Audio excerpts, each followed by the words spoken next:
crisis of character. A White House Secret Service officer discloses his firsthand experience with Hillary, Bill, and how they operate.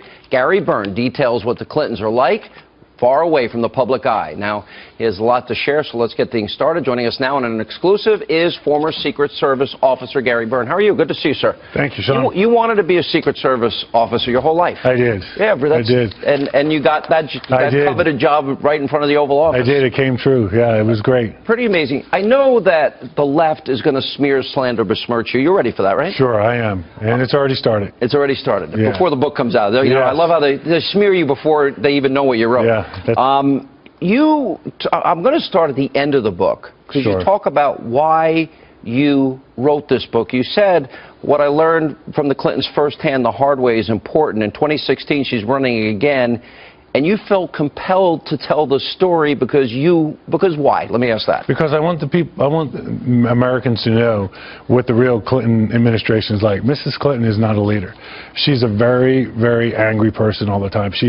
I've seen many instances that I talk about in my book, Crisis of Character, where she displays this holier-than-thou attitude, do as I say, not as I do. She's a dictator. She comes across as a dictator. I've seen her berate many people, and myself included. And I've never seen any example that would lead me to believe that she could lead this country. I mean, you know, you describe a woman that is very phony. In other words, you talk about how she'd tell you to go to hell, or tell another agent to go blank himself. Correct. And how she threw a Bible at a Secret Service officer or agent. Right? Yes, sir. Okay, and the vase story, which we'll get to in a minute. Right. But if the cameras were on, she was close to Bill, but it was manufactured. It was not real. Absolutely. Camera goes off, different person. Yeah. And if she had guessed, she'd say, oh, he's my favorite Secret Service guy. Sure. She actually did that to me one time when she berated me about an hour before over something, and then introduced me to this tour from Arkansas, a group of people that were getting a special tour, and told them what a wonderful, I was her favorite officer, and patted me on the back, and almost to the point where, like, I almost believed her, but I knew what the truth was. Yeah. I'd seen this behavior before. You said, and with Hillary Clinton's latest rise, I realized her own leadership style, volcanic, impulsive, enabled by sycophants, disdainful of the rules set for everyone else, has not changed a bit. A lot has been made about temperament. Yes. And the temperament of a president. Yes. You're describing someone by far that does not have control of her emotions or temperament. Yeah. She exhibits some very dangerous behavior, as I would describe it. She gets angry at things that are policy issues that, you know, take time to fix, and she's got this attitude where she wants things fixed right now, immediately.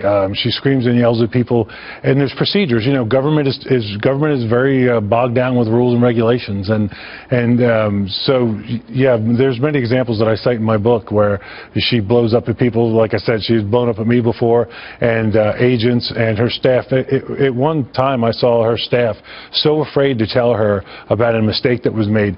They weren't upset about the waste of the mistake, ordering the wrong invitations. They were terrified that someone was going to have to tell Hillary Clinton that there was a mistake made. Well, by the way, you're not the only one to say this. George Stephanopoulos, he described her as having a horrible temper. Dee Dee Myers is another person. Yeah. And you even quoted George, I know, in the book. Yes. And then you write, though portrayed as a long-suffering spouse of an unfaithful husband whose infidelities I personally observed, and we'll get to that in a minute, and know to be true, she was anything but a sympathetic victim. Correct. Their relationship seemed so strange and volatile at times, and she would continuously berate people, as I mentioned before, but she was like two different people. Again, she would be polite and nice to everybody when the cameras were on, and then when they were off, she was just cold, distant. Seconds later. Just almost instantly. I mean, that's what I've experienced quite a few times. Yeah. All right, you tell a couple of stories, and I think our audience would want to hear them. Sure. One story is the vase story. Sure. The other story is the blue glove story. Right. And I think they give some insight into what you saw on a regular basis. Sure. So the vase story is, I came in one morning to go to work early, came in, worked out, and then as I headed over to the post, I ran into residence workers that were going home, and they said, "Oh, you better go over and see your buddy. We had a problem last night." So I went over to the mansion post on the ground floor, and I said, "What's going on?" And I heard something happen. They said, Mr. and Mrs. Clinton had this horrendous fight. It was so loud that the staff people on the ground had walked away, from the elevator shaft. The sound was coming down, and then they heard a crash. And then when it was investigated, they saw a broken vase on the floor. Now, this has been reported to be not true, and they reported it that a lamp was thrown. Well, a lamp wasn't thrown, a vase was. Now, the vase was on one side of the room, right, and broken on the other side of the room. Right. The vase was sat on a long oblong table that was in the private living quarters. Yeah, I doubt it. Yeah. So it looked like it had been launched and it was shattered. And then the reason I know this is true is because when I heard the story, after I heard it, having worked at the White House and know how the White House works, I knew if something like that had happened where the debris would be. So I walked down to the curator's office and looked inside the curator's office, and there was a cardboard box with the mostly blue and some white on it, base. Yeah. So I knew it was true. Yeah. Tell us a story about the blue glove. So the blue glove incident. You're talking about like medical gloves. Right. The uniform division officers are required to wear these gloves, and for everybody. Yeah, when you're searching people. Right. And Congressman Barney Frank came in with some representatives, and as they were putting the gloves on, and Congressman Frank asked why they were wearing the gloves, and he said, the officer said, why do you think? And so they felt like the uniform division was being rude to them. So when they got into the mansion, they started complaining about it. And when it got to Mrs. Clinton, she pretty much came unglued. I actually got phone calls from my coworkers over there who told me the story and said she was on her way over to the Oval Office, that she was furious. You tell that it ended up that she literally went down to the Oval Office to see Bill Clinton. Yes. Wanting all the agents fired.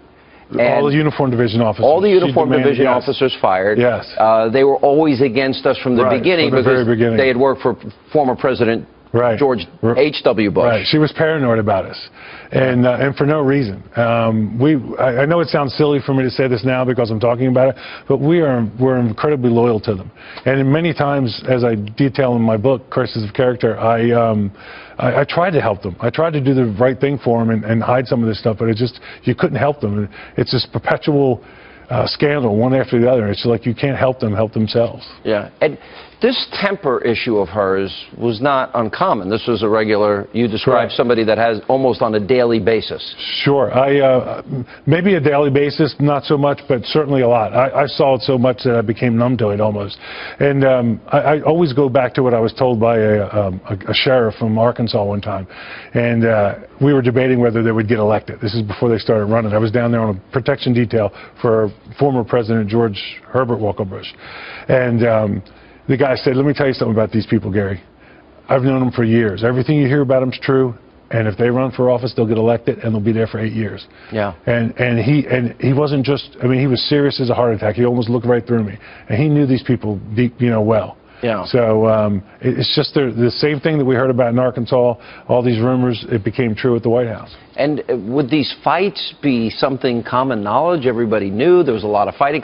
Look, I know we did a pretty good job of hiding it. We helped them hide it. That's our job in this Secret Service. You helped them also hide his infidelity. Well, yeah, I did. I mean, I did. At one time when the Navy steward came and was complaining to me near the Oval Office that he had found these towels that were stained with lipstick and other and some fluids, that he was concerned and that he was tired of cleaning up after the president's affair. And in one particular case, I actually took the towels from him, Sean, and put them in a plastic bag, and I destroyed them. I want to get back to that in a second here, but you describe her as dangerous, abusive, and paranoid. Yes. Yes, one of the first things when they first came to the White House, about 2 years before they got there, the Bush administration put in this brand new state-of-the-art telephone system.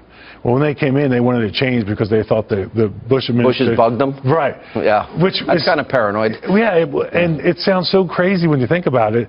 And so they went and had the phone system changed and they didn't know it cost money. They actually didn't have the money to pay for it at the time. Before I get into all the issues involving Bill and her and what she knew or didn't know and covering up and lying and you being put in the middle of all this, people use drugs at the White House? Yeah, there were some issues. One of the ones I comment in my book, and I'm very careful not to tell too much about it because I don't want, hopefully this person got on with their lives and live a healthy life. But there was this one particular staff member that they'd come in the morning and they'd be so beat up and exhausted looking, worn out, exhausted, and to the point where they couldn't even say good morning.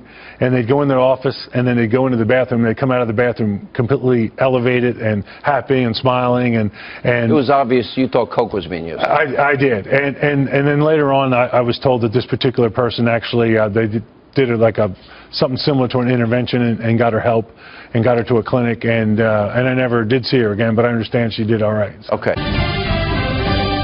And welcome back to Hannity's Show. Earlier this month, when details from Gary Byrne's tell-all book began coming out, well, the Clinton campaign, they went on the offensive, releasing a short statement saying, quote, Gary Byrne joins the ranks of Ed Klein and other authors in this latest in a long line of books attempting to cash in on the election cycle with their nonsense. Now, it should be put in the fantasy section of the bookstore. We continue now with the author of the book. Crisis of Character, a White House Secret Service officer discloses his firsthand experience with Hillary, Bill, and how they operate. Former Secret Service officer Gary Byrne, 30 years of service, your book isn't even out, and they smear you. Yes. So now that it's out, I guess they'll really start smearing you. Yes, I believe that is going to happen. Is that you tell those stories, go to hell, she would say to officers, go F yourself. Yes. Throwing a Bible at an officer. And an agent, yeah. And even you lashing out at many agents. Sure, and officers. And now trying to smear a 30-year stellar reputation. Yeah. What's your reaction to that? Well, my reaction is I'm an Air Force veteran. I spent 25 years in the federal law enforcement protecting them, and I realized they're bent out of shape about me coming out and telling the truth, but it is the truth. It's the story of my life, and they just happen to intersect it. And as I mentioned before, the reason I'm doing it... So you expected this? I did. I'm prepared for it. Yeah. I don't like it, but it is what it is. And when I decided to come forward and tell my story, I knew I'd be You expected it because you know them. I do. I know them well. You said she berated, meaning Hillary, Vince Foster till he could stand no more. Right. That implies that she drove him. In part. Nobody knows why somebody takes their own life. But I can tell you, when I met Vince Foster in the White House and I saw him walk around, I never saw anybody that didn't want to be there more than he didn't want to be there. He looked so uncomfortable. And there were many incidences or stories where the staff would hear her berating Vince, and she blamed him publicly for some of the things that they didn't get done. And as a lot of people know, in his suicide note, he basically said that that Washington D.C. was this terrible, vindictive place, and it was one of the reasons he took his own life. Yeah. I mean, it's a terrible thing. I didn't know him well, but I was very sad when he did take his life, but I was not surprised. You found Bill Clinton, in spite of all his infidelities, a nicer person. He is, yeah. He's very would want to give people their time and do and be polite, and was like that more in real life. He was. He'd look you right in the eye. He'd talk to people. Yeah. He was very kind. I actually introduced my parents to him one time, and they remembered it forever. You knew about many affairs. We don't know about all of them, do we? No, and I don't know about all of them. I just certainly know about... But this is the Oval Office. This is the President of the United States. Isn't that a national security threat? Yeah, I would think it is. I mean, my question was at the time when I was being forced to testify and being... You didn't want to testify. No, I never wanted to talk about this at all. Never. And I know that sounds silly now because I'm coming out, but clearly I've walked through some door where I think it's time and it's important to do. How many women do you know for sure he had affairs with in the Oval Office?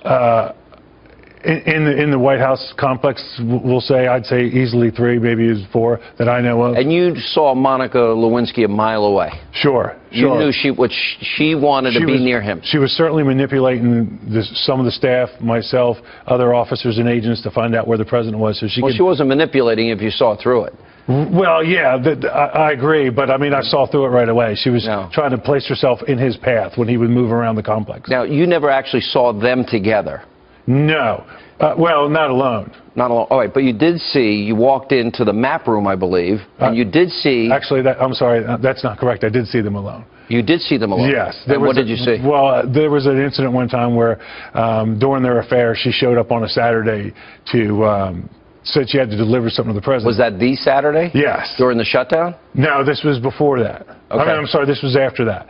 This was after that, and she showed up on a Saturday under the pretense of delivering some newspapers or something, which she already had copies of. The staff wasn't in yet because it was Saturday. Right. And so I blew her off. I told her to leave, and about 5 minutes later, the Oval Office door opened up, and the president said, somebody come by? Yeah, if somebody tried to deliver something to me, and I looked at the agent, and he's like, and after the president closed the door, he said, I told you, Gary, stay out of it. Don't stop trying to stop her. You know, you don't know what goes on out on the road. So out on the road. So in other words, he was telling you that this is nothing. Right. That was yes, exactly. That's what he was telling me. So you knew that something was going on there, right. but you actually walked into the map room and saw the president with former presidential candidate Vice President Mondale. Yeah. And with his daughter. Yeah, with his daughter. Yeah, so I stopped by on the way from the East Wing to the West Wing to say hi to a friend, and one of the Navy stewards walked up with a shirt for the president, and the president was waiting in the map room for him, and the steward opened the door to walk in the map room, and he was looking back at us and not into the room. And when he opened the door, the president was standing there with Eleanor Mondale, and they were like teenagers, you know, standing up, locked, making out, and they didn't even look up at us. They never saw us. You knowingly had a situation where, how do I say this delicately, you got rid of evidence. Let's put it that way. I did. But it wasn't subpoenaed. It was not illegal what you did. Right. This was before we knew there was an investigation going on. And I was trying to help the president. I was trying to protect him from more scandal and embarrassment. And the steward came up with some towels that had lipstick on them, and then another time with stuff that is, you know, bodily fluids from a male, yes, and thank you.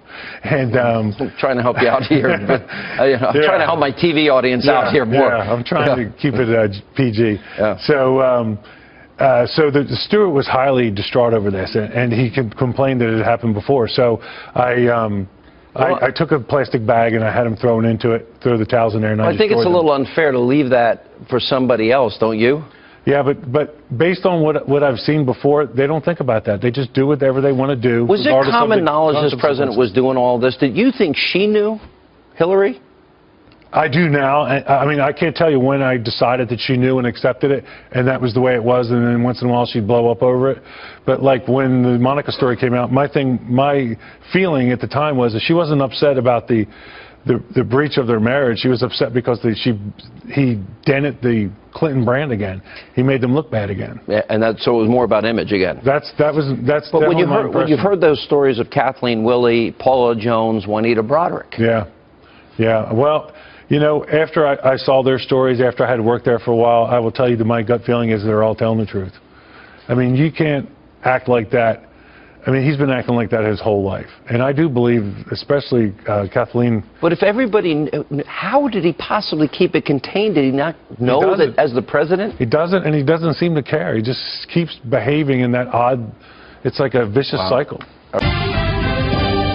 And welcome back to Hannity as we continue now with former Secret Service officer Gary Byrne, his explosive new book, Crisis of Character. You didn't finish the story about the vase, because that morning he came down after that vase was broken, and he had a black eye, like a big black eye. Sure. So after the incident, when he came, the next time I saw him in the Oval Office, he had a mark under his eye. You could see they were trying to hide it with makeup. And when I walked in, obviously not. Yeah, no. And I walked into the secretary's office, and I said, what happened to the president? He's got a mark under his eye. And his assistant, Nancy Herrenreich, said, oh, that's he's allergic to coffee. And I said, under one eye? I don't understand that. Yeah, that doesn't make sense. Right. But there was really a crisis. The Secret Service had to decide whether or not his own wife was a physical threat to the president. Right. It was How big an issue was that? It was a concern. I've discussed it with other officers at the time and agents. What do you do about a domestic dispute? What if the president? And what was the answer? Each situation is different. You know, you have to protect the president, the protectee, and you have to protect the first lady. But you know, if he gets caught with some woman and she goes ballistic, then what happens? So you were the door. You were like the doorkeeper. Pretty much. You were the guy in front of the Oval Office door. Yeah. If somebody got in to see the president, they had to go through you. Pretty much. Okay. Me or the other. There were 6 officers. How often would you know that that person was there for another reason, to be with the president in a romantic way? So the way it worked would be like if I came up and relieved somebody on post, the officer that I'm relieving is going to say, hey, you know, he's in there with Lewinsky or whoever, and you know, they've been in there a while. Just a heads up. So it wasn't like we were gossiping. You have to pass this stuff on. Right. You don't want to blindside your coworker. So you always pass this information on. And we were concerned. I mean, what if she did catch the president in a compromising situation? But you had a plan for that. Wherever Hillary was, you guys were communicating if she was headed down, and then you'd have to go warn him. Well, I never actually warned them, but yes, that was the plan. Like, yeah, that was a plan. You had a plan in place, basically. Yes. I mean, that's all right. Let me play. I pointed out on this program and on my radio program that she's often angry. Yes. Somebody you're describing with a volcanic temper. Yes. Let's play some of Hillary.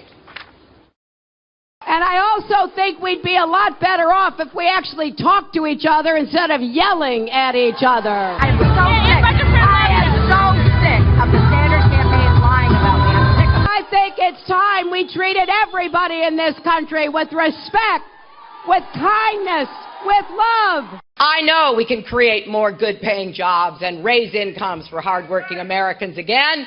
I know that we can finish the job of universal health care coverage for every single man, woman, and child. I know we can combat climate change and be the clean energy superpower of the 21st century.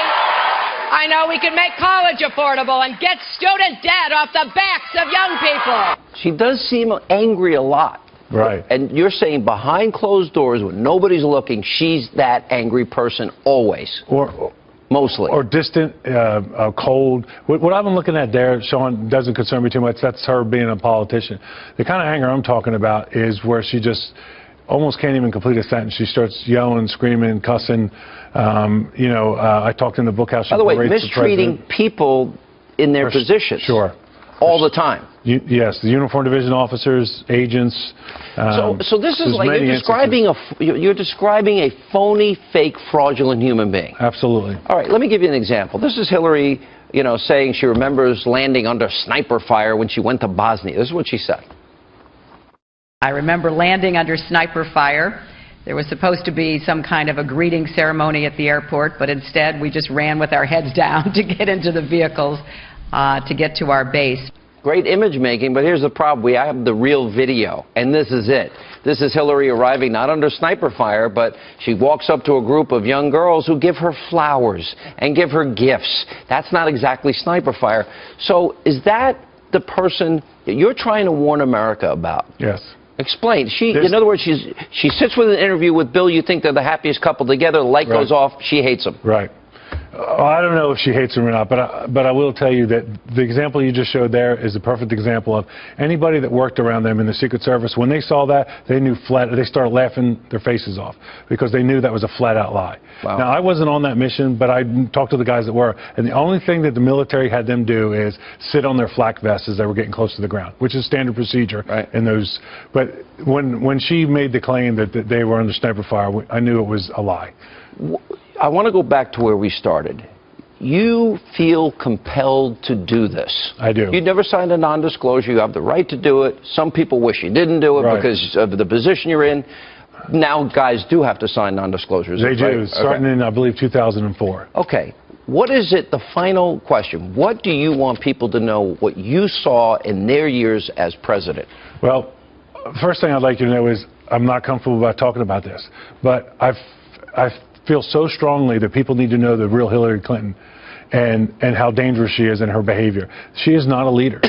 She is not a leader. She doesn't have the temperament for the job. She doesn't have the temperament. She didn't have the temperament to handle the social office when she was First Lady. She does not have the temperament. She's dishonest. She's dishonest. She habitually lies. Anybody that, you know, can separate themselves from their politics and review her behavior over the last 15 years. You're going to be accused of this being political. I'm sure I will be. I have been already. And it's what's not. your answer? It's not. It's got nothing to do with politics. Is it a love of country?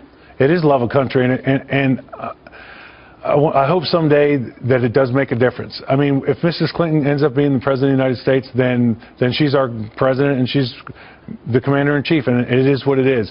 But if she did become the President without me speaking the truth, I'm not sure I could deal with that. People need to know this is serious, and her behavior is appalling, and she's two different people.